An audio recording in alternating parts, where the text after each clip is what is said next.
I'm here talking about an organization called Piratbyrån that existed until 2009 in Sweden and is quite known for starting the whole file sharing debate in Sweden that later continued with the Pirate Bay and the Pirate Party and all these kind of known things coming out of Sweden.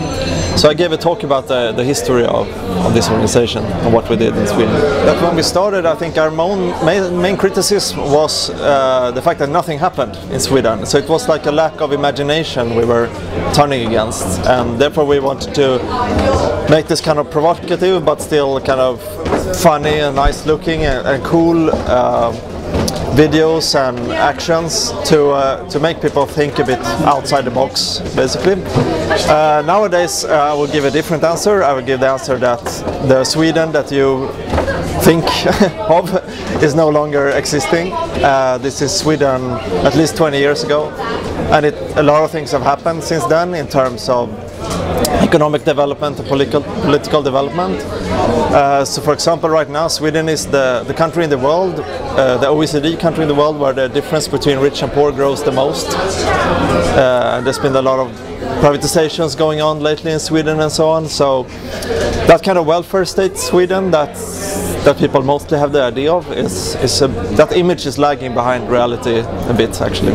For example, I'm a writer. I write fiction books, and I would like to share my work with everyone in the world, but I also need clothes and food and stuff. How am I supposed to get paid? What's your solution? You should have lived in Sweden 20 years ago.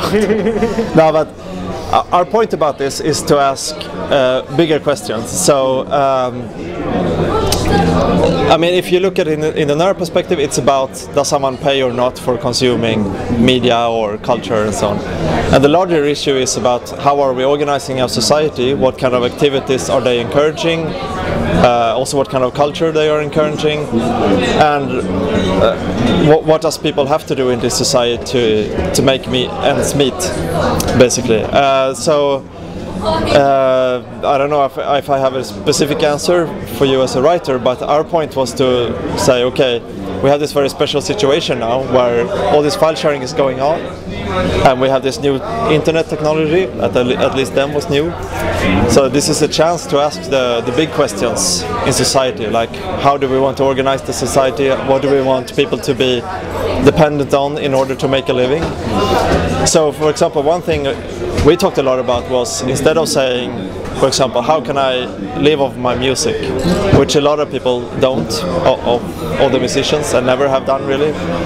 A more interesting question might be, how can I live and make music at the same time? So, and in Sweden has a large music export for being such a small country. I think it's like the third biggest in the world or something like that, or at least used to be. And one of the reasons was that Sweden as a society gave people a lot of time to pursue their passions without economic interest or something like that, and that allowed them to develop this music. So then it's a question, how could those people live and make music instead of having to work 3 jobs and not have time to do anything except work and sleep. Yeah, when people tell stories about this ship, it's very fascinating. The question is like the visual aspect of it, I guess. Can you see that story when you walk around here? You can imagine it for sure when you go into these rooms, who had been in those rooms and so on, but I don't know what it needs to also make that more present, maybe this history. Now it's like these kind of stories, folk tales almost of who was where and what happened. But I like this trip. It turned into be one of our longer projects. So we went to Italy and then around the Balkans and then up to Stockholm back when the Pirate Bay trial happened. So it was kind of a media center during the Pirate Bay trial. And like I said in the beginning, like Piratbyrån was mostly a bunch of friends who were mostly just hanging out as friends, and this is kind of the exceptions, the things we did more for more public things. So this was a way of taking people who mostly spend time online with each other and putting them, 23 of them, in a bus going throughout Europe, where you you can't really just close the window or shut down the computer to get rid of other people. When you travel in a bus on a highway, you're really kind of stuck with each other. So it's just very different dynamics of sociality than the internet. To sit a week in a bus together where you spend 24 hours a day with each other and you really have to take care of everything. And we are pirates. Pirates of the internet. We are pirates of the World Wide Web. Nothing's gonna stop us now. We're here to stay.